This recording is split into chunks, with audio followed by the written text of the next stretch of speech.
Salam, selamat hari Minggu, selamat beribadah buat kita semuanya. Kita bersyukur kalau hari ini minggu pertama di bulan April ya. Kita sudah melewati bulan Maret semua karena kasih dan anugerah Tuhan. Tidak ada kekuatan pada kita satupun untuk boleh melewati hari-hari yang sudah lalu tanpa pertolongan daripada Tuhan. Dan gereja kita terus dituntun melalui tema gereja yang tematik ya, mulai dari Januari, Februari, Maret, April. Dan tuntunan firman Tuhan pada bulan April ini masih berhubungan erat dengan bulan-bulan yang telah kita lalui.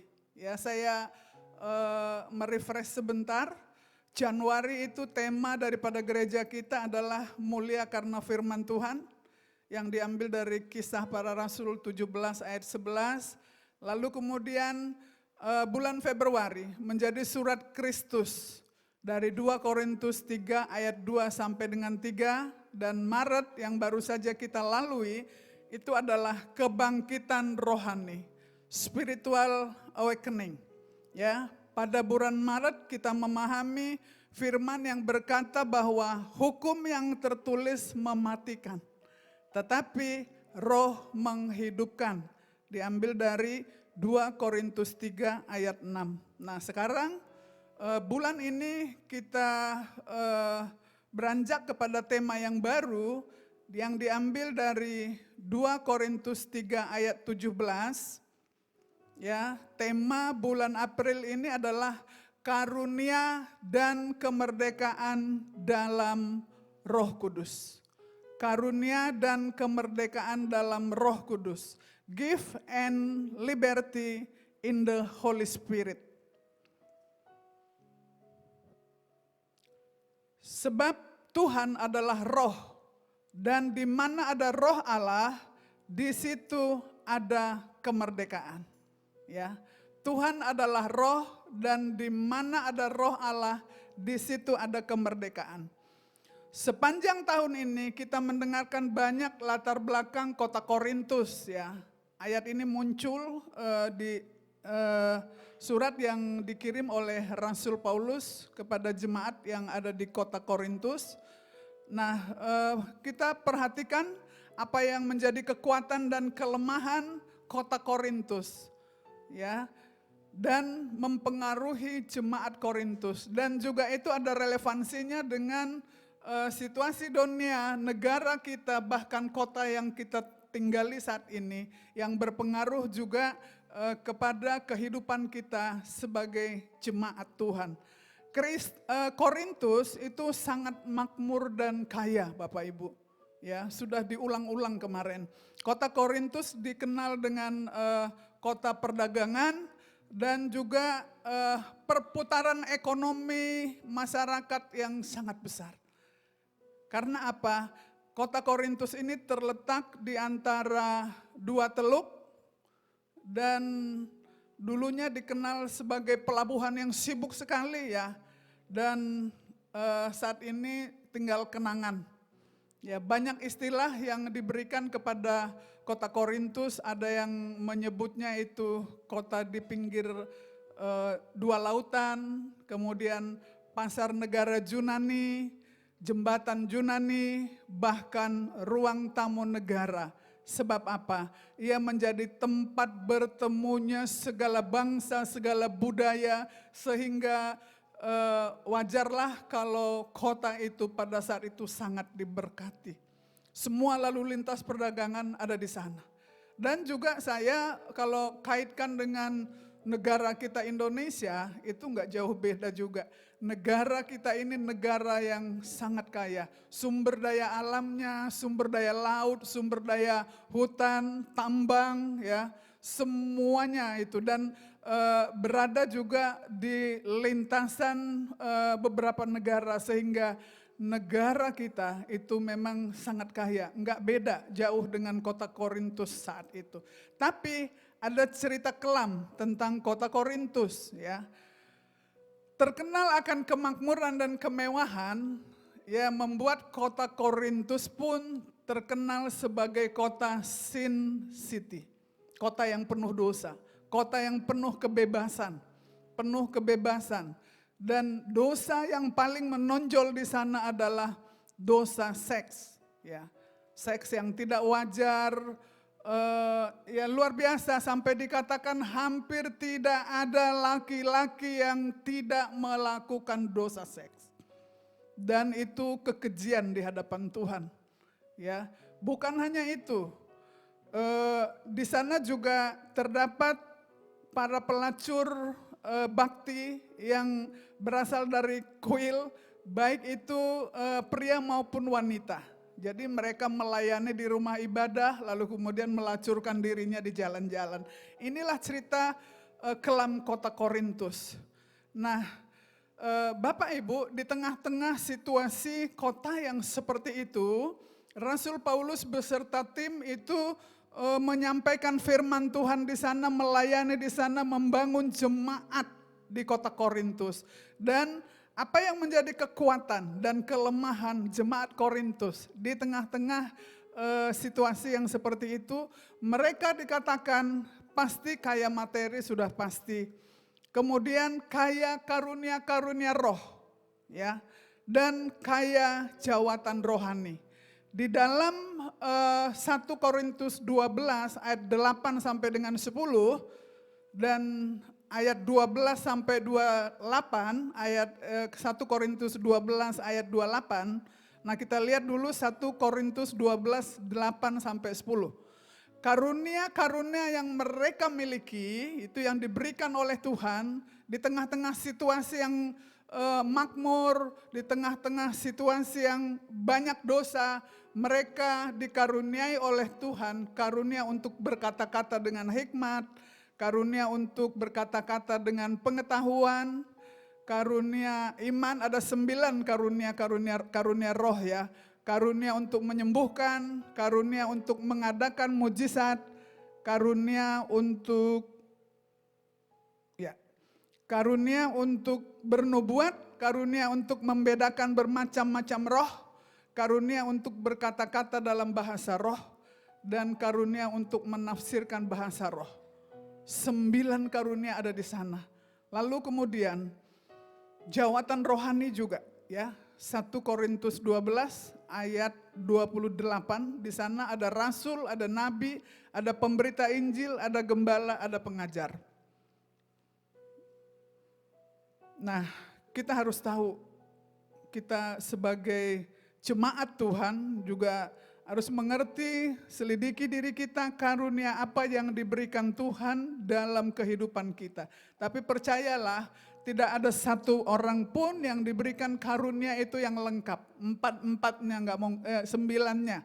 9 karunia itu tidak mungkin diberikan kepada satu orang utuh gitu ya. Demikian juga jawatan. Nah, karena dalam 1 Korintus 12 ayat 7 dikatakan kepada tiap-tiap orang dikaruniakan pernyataan roh untuk apa? Untuk kepentingan bersama. Jadi karunia yang 9, jawatan yang 5 jawatan itu diberikan oleh Tuhan bukan untuk kepentingan kita, tetapi untuk kepentingan bersama di dalam melayani pekerjaan Tuhan. Jadi jangan ada satupun yang membanggakan ya, saya sudah dikaruniai misalnya karunia menyembuhkan, mujizat. Itu dilakukan oleh roh yang satu, yaitu Roh Kudus. Roh Kudus yang memberikan kepada kita, memerdekakan kita dari cara kita hidup kita yang lama, untuk juga kita dipakai oleh Roh Kudus itu memerdekakan orang lain. Memerdekakan orang lain. Nah, supaya bisa berjalan bersama-sama, bisa saling melengkapi, saling menopang di dalam pelayanan.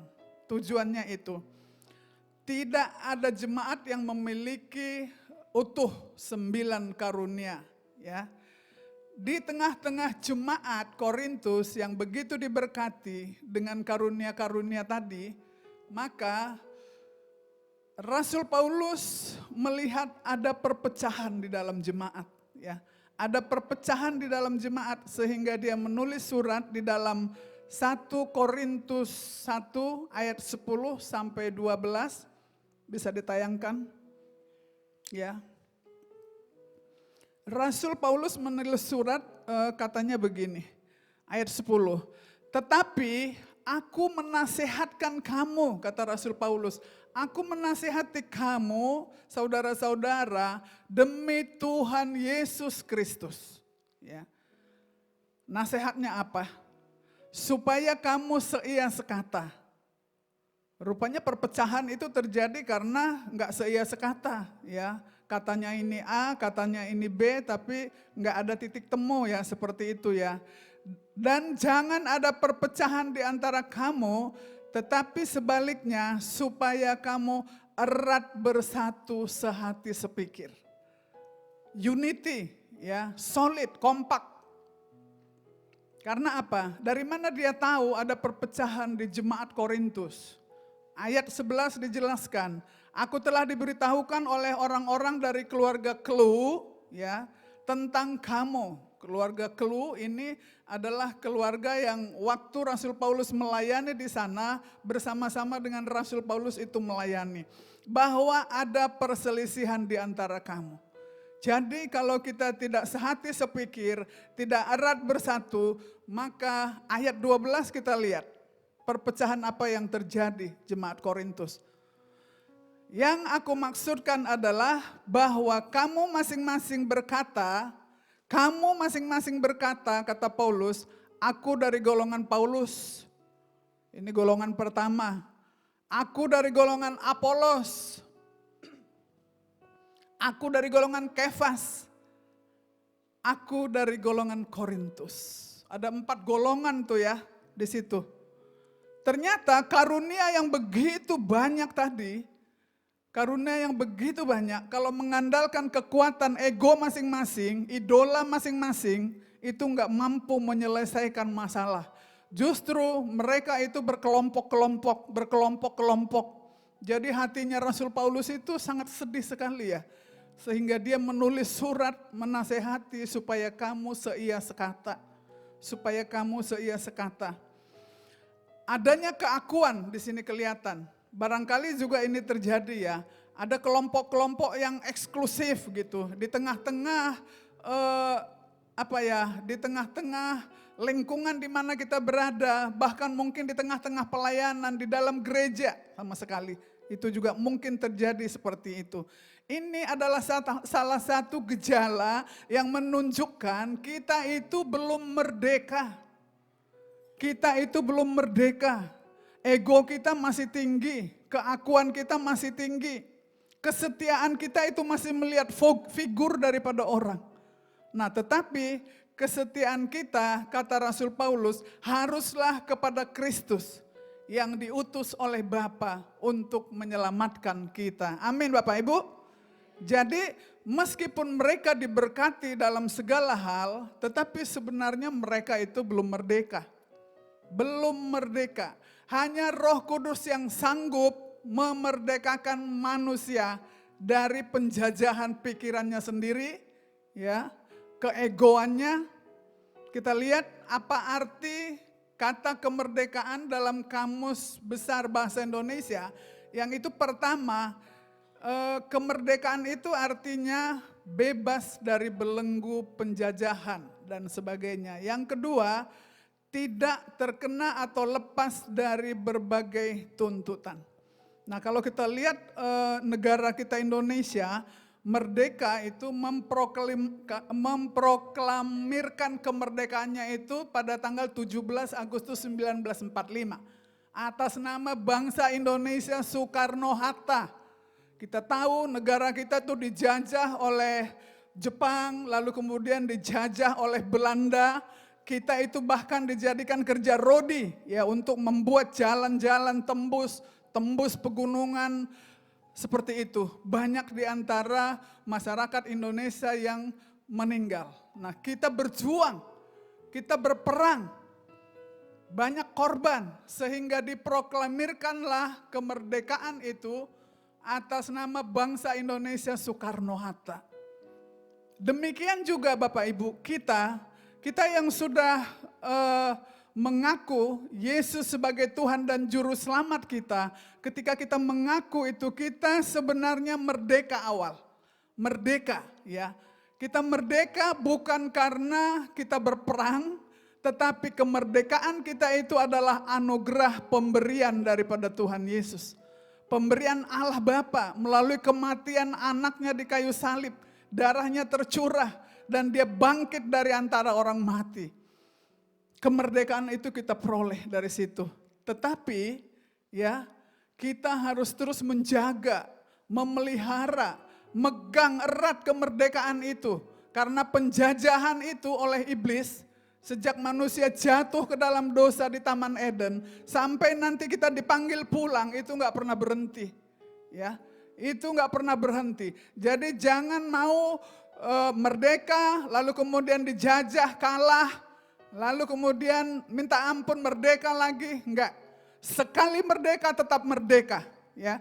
Jadi kita pun gitu, kalau kita sudah dimerdekakan oleh Roh Kudus, ya, kita harus dalam komitmen kita itu sekali merdeka tetap merdeka. Jangan mau lagi diperhamba oleh dosa. Amin. Ya, karena banyak juga itu merdeka, jatuh bangun, tetap itu memang selama kita ada di tengah-tengah dunia ini, penjajah itu, kalau dulu yang jajah kita Belanda, Jepang ya, tapi yang menjajah orang-orang percaya itu adalah iblis. Melalui apa? Iblis itu nggak kelihatan. Melalui pikiran kita, melalui penglihatan kita, lalu kemudian melalui cara bertindak kita, keputusan kita. Yang tidak berkenan kepada Tuhan. Dan yang dia mengambil keuntungan itu adalah iblis. Bapak Ibu, selama kita belum dipenuhi oleh Roh Kudus, maka masih ada ruang untuk yang lain masuk di dalam kita ini sebagai wadah. Kita tahu bahwa hidup kita ini adalah baitnya Roh Allah, tempat tinggal Roh Kudus. Tetapi dia tidak bisa tinggal di dalam wadah yang tidak kudus. Ya, contohnya ini ada cairan nggak penuh, ya. Ini ibaratkan nih Roh Kudus nih, nggak penuh ada di dalam gelas ini. Nah, masih ada ruang untuk cairan yang lain, benda yang lain yang masuk ke dalam. Ini anggur isinya ya. Jadi kalau begitu masuk cairan air putih, minyak goreng, semuanya keluarannya nanti bukan lagi anggur. Demikian juga Roh Kudus. Kalau di dalam hati kita tidak dipenuhi oleh Roh Kudus, maka pikiran-pikiran yang lain yang menjauhkan kita daripada Tuhan itu masuk. Jadi menarik sekali memang saya bersyukur berada di dalam gereja yang temanya ini tuh terus kualitasnya naik. Kenapa?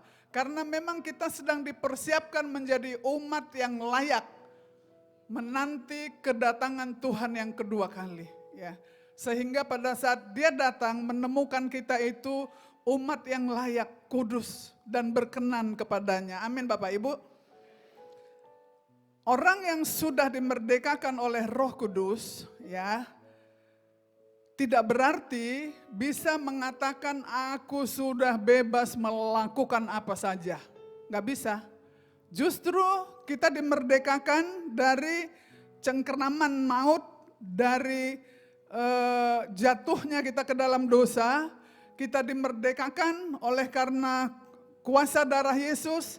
Lalu kemudian sejak itu bukan berarti kita bebas. Kita pindah. Tuhan kita itu menjadi Allah. Tuhan kita Yesus. Dia memberikan kekuatan melalui Roh Kudus. Untuk kita bisa melakukan apa yang menjadi kehendaknya melalui firman-Nya. Jadi peta perjalanan kita selanjutnya itu adalah firman Tuhan. Yang ada di dalam Alkitab ini. Ya. Jadi apapun yang kita lakukan itu alat untuk mengkoreksinya benar atau tidak itu firman Tuhan. Alkitab. Bukan katanya, ya. Tetapi Alkitab kembali kepada firman Tuhan. Firman Tuhan katakan ampuni, ya ampuni, bermurah hati.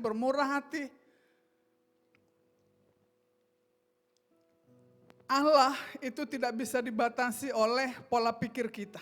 Sebab Allah adalah roh, ya. Allah tidak dapat dikendalikan oleh tempat, Allah tidak dapat dikendalikan oleh waktu, oleh ruang.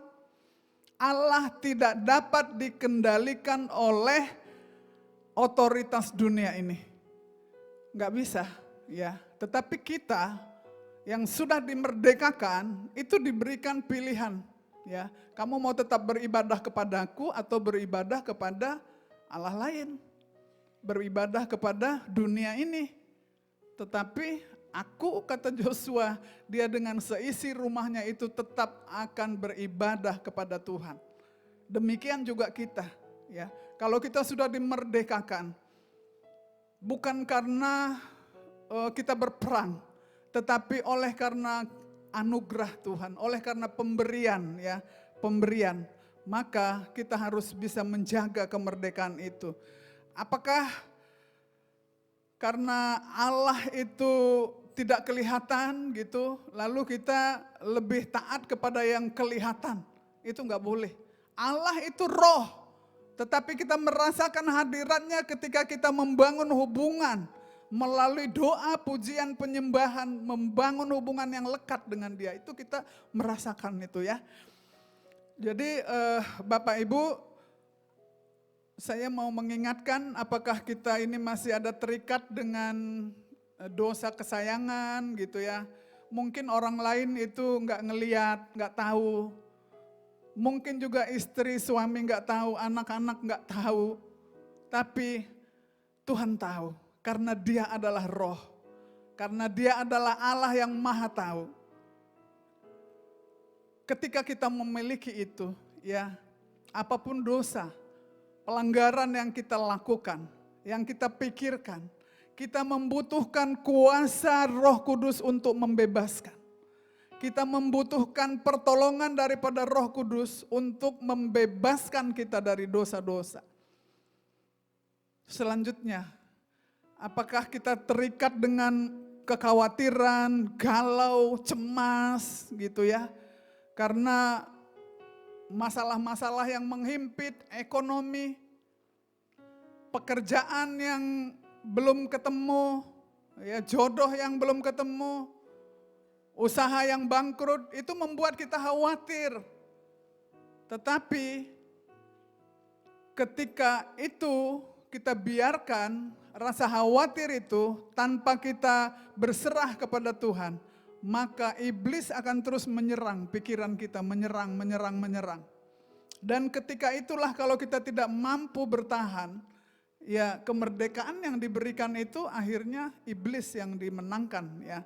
Iblis yang dimenangkan, maka kita membutuhkan Roh Kudus untuk kita mampu mengelola pikiran kita, mampu mengelola bagaimana kita tidak khawatir, tetapi pikiran yang khawatir itu digantikan dengan pikiran Kristus, ya.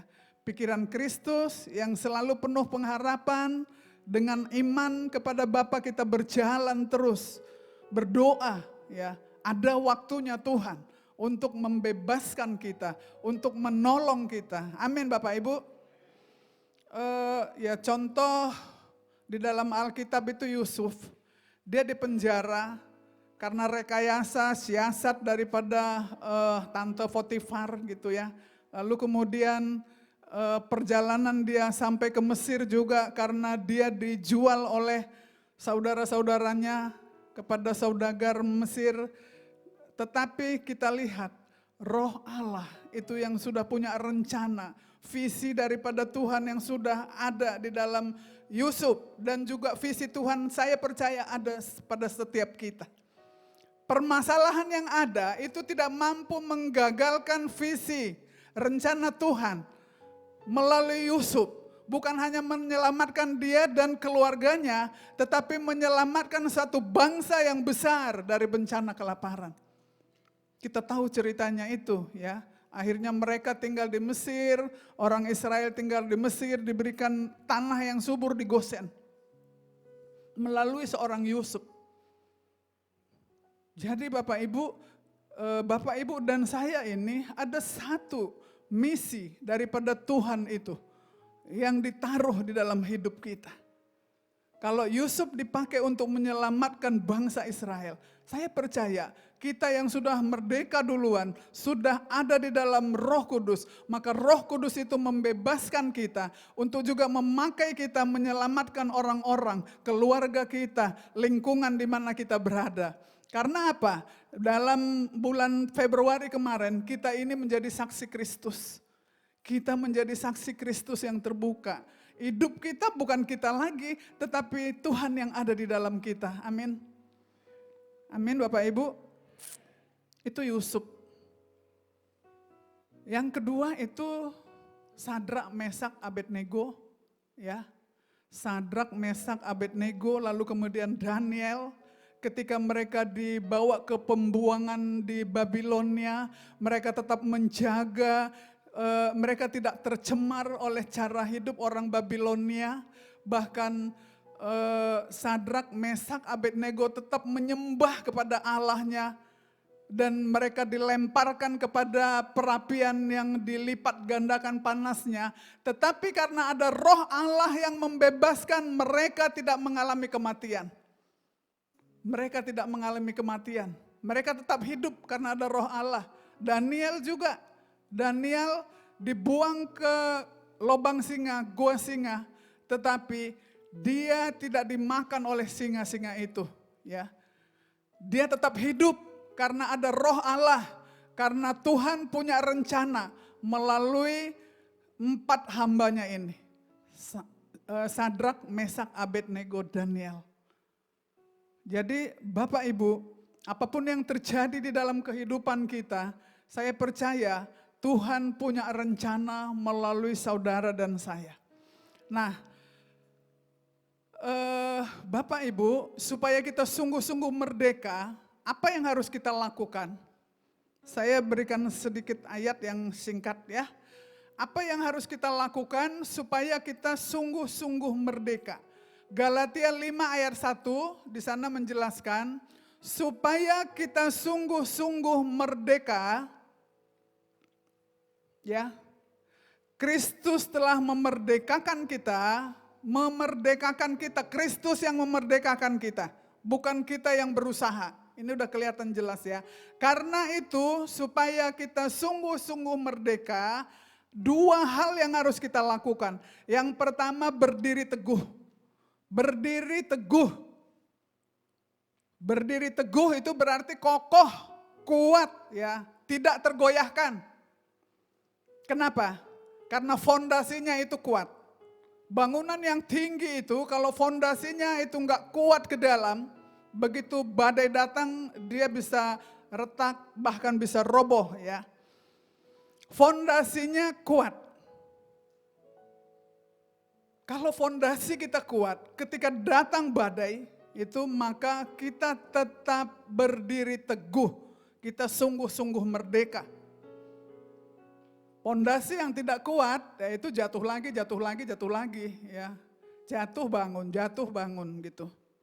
Matius 7 ayat 24 sampai 27, itu dikatakan bahwa ada dua macam dasar.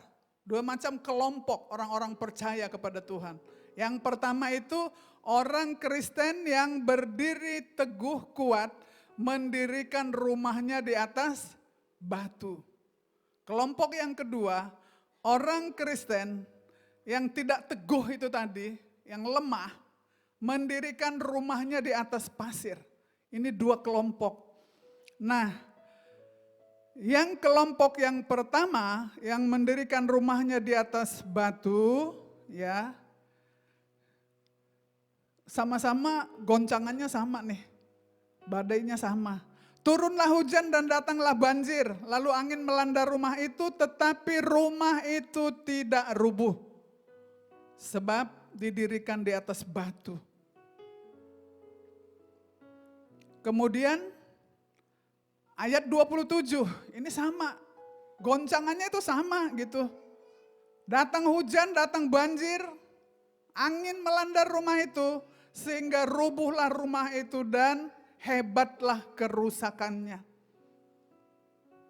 Jadi sebenarnya bahan baku yang diberikan oleh Tuhan kepada kita ini semuanya itu sama ya.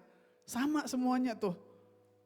Tetapi fondasi itu adalah Allah itu sendiri, Tuhan itu sendiri, firman Tuhan itu sendiri. Berdirilah tetap kokoh di atas firman Tuhan.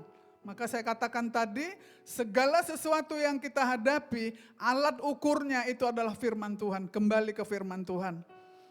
Bagaimana rumah rohani kita yang kita miliki saat ini? Apakah pada saat datang badai, hujan, angin kencang, masalah menimpa, kita roboh gitu? Atau kita tetap pegangan, bersandar kepada Tuhan?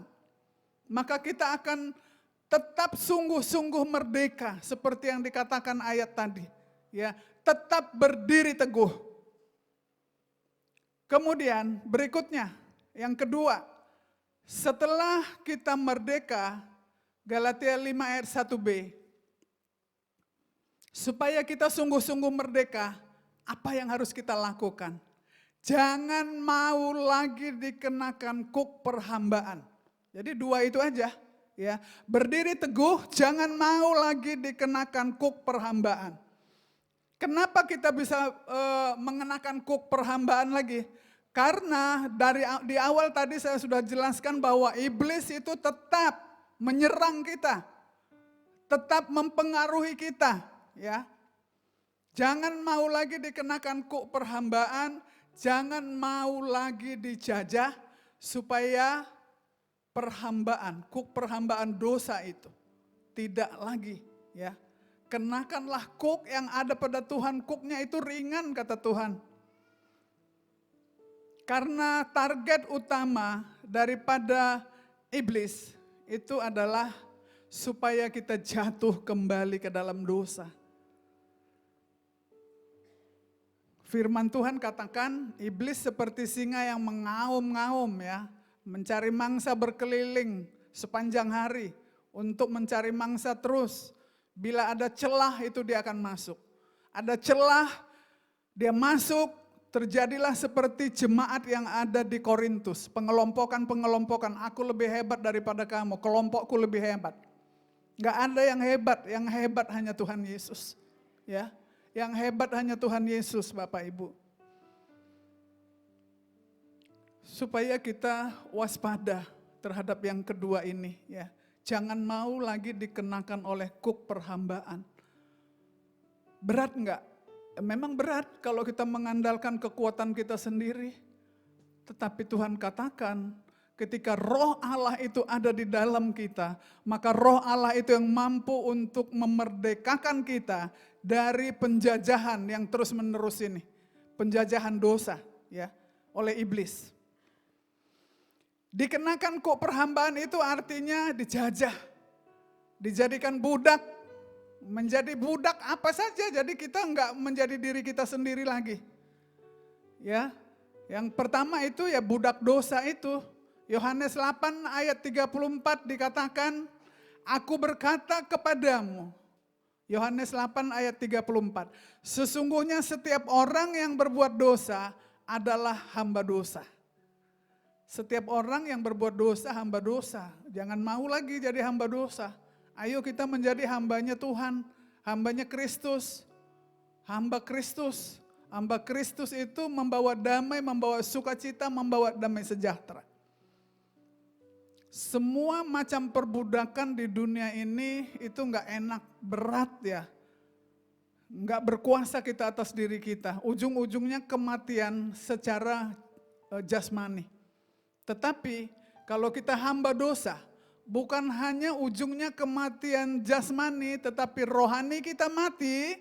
Dan juga ketika kita mati itu dijelaskan di dalam Alkitab, ada kematian yang kekal. Mari kita pilih kehidupan yang kekal.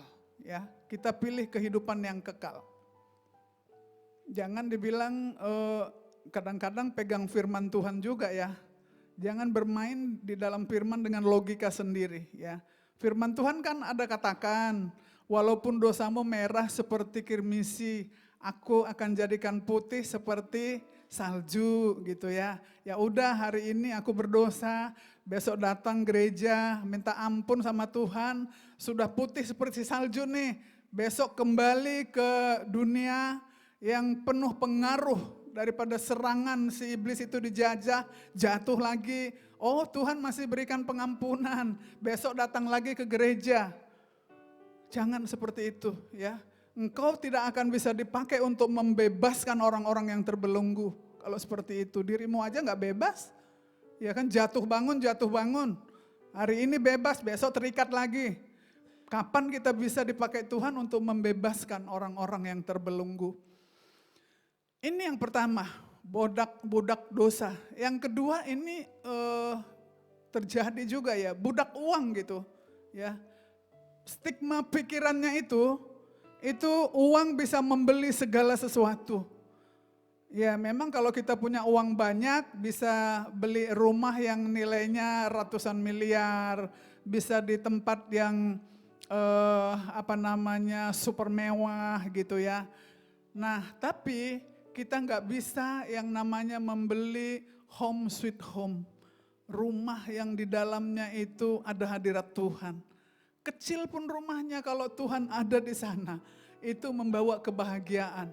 Jangan diperbudak oleh uang, sehingga akhirnya kita kejar uang terus.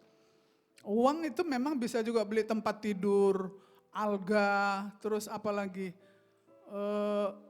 king coil yang mahal-mahal, tapi nggak bisa tidur. Tiap malam itu makan obat tidur dulu baru bisa tidur. Dibandingkan dengan kita hanya tempat tidur dipan biasa gitu ya. Tapi begitu kita tidur nyenyak langsung tidur, pulih kekuatan kita. Mana yang kita pilih? Jadi memang uang bisa beli segalanya. Tapi uang itu Bapak Ibu tidak bisa membeli damai sejahtera. Tidak bisa. Uang tidak bisa membeli damai sejahtera. Apalagi membeli Roh Kudus untuk memerdekakan kita, nggak bisa. Ya, janganlah menjadi hamba uang. Cukupkanlah dengan apa yang ada pada kita ya. Aku sekali-sekali tidak akan membiarkan engkau dan aku sekali-sekali tidak akan meninggalkan engkau kata Tuhan. Pegang firman Tuhan. Terakhir itu, jangan lagi kita menjadi budak diri sendiri. Ya, budak diri sendiri itu seperti apa sih Bu gitu ya. Nah, budak diri sendiri itu kita menjadi orang yang egois, yang selalu mementingkan diri sendiri, yang menganggap diri kita itu paling mengerti daripada yang lain. Tidak mau tahu keadaan orang lain. Nah, seperti itu ya. Selalu harus dinomorsatukan. Bersama dengan Tuhan itu hidup kita bukan kita lagi. Tetapi roh Tuhan itu yang ada dalam kita. Roh Tuhan itu enggak, berarti kita bukan diri kita sendiri lagi. Jangan egois. Sehingga kita menjadi budaknya Tuhan. Menjadi budak Tuhan itu udah jelas. Tugas kita di sini diberikan oleh Tuhan. Semuanya kita ini menuntaskan amanat agung. Ya. Menuntaskan amanat agung, melepaskan orang-orang yang terikat, melangkah menjadikan semua bangsa menjadi murid Tuhan. Tugas kita itu. Jadi kita jangan egois karena Allah itu Allah yang gak egois. Allah itu berpikir untuk kita, bukan berpikir untuk dia. Jadi sekali merdeka, tetap merdeka di dalam Tuhan Yesus. Amin. Nah, begitu Roh Kudus itu memenuhi kehidupan mereka, apa yang terjadi dalam jemaat Korintus? 2 Korintus 3 ayat 10. 2 Korintus 3 ayat 10, ya. begitu Roh Kudus itu memenuhi kehidupan mereka, mereka dimerdekakan, maka dikatakan di sini, sebenarnya apa yang dahulu dianggap mulia, jika dibandingkan dengan kemuliaan yang mengatasi segala sesuatu ini. Kemuliaan yang mengatasi sesuatu adalah Roh Allah itu ada pada kita. Ya, untuk membebaskan kita dari segala sesuatu yang tidak berkenan kepadanya. Mereka berkata, ya, dengan kemuliaan yang mengatasi segala sesuatu ini sama sekali tidak mempunyai arti. Jadi, apa yang dulu mereka anggap mulia dibandingkan dengan kemuliaan yang mengatasi segala sesuatu sama sekali tidak mempunyai arti. Jadi yang mempunyai arti hanyalah yang mengatasi segala sesuatu. Mengatasi segala sesuatu tadi dari kita terikat, dijajah oleh iblis, itu adalah tema kita bulan ini, ya. Kalau Roh Allah ada pada kita, sebab Tuhan adalah Roh, dan di mana ada Roh Allah, di situ ada kemerdekaan. Itu yang mulia, ya. Undang selalu Roh Allah itu supaya ada memenuhi kehidupan kita. Jadi perspektif, cara pandang jemaat di Korintus itu berubah. Diperbaharui oleh Roh Kudus. Diperbaharui. Yang tadinya mereka berkelompok, yang tadinya mereka mengandalkan kekuatan mereka, mereka mengandalkan Roh Kudus.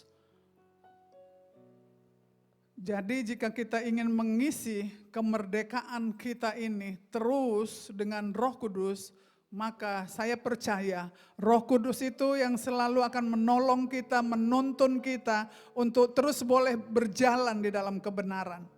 Amin. Saya undang kita semua bangkit berdiri.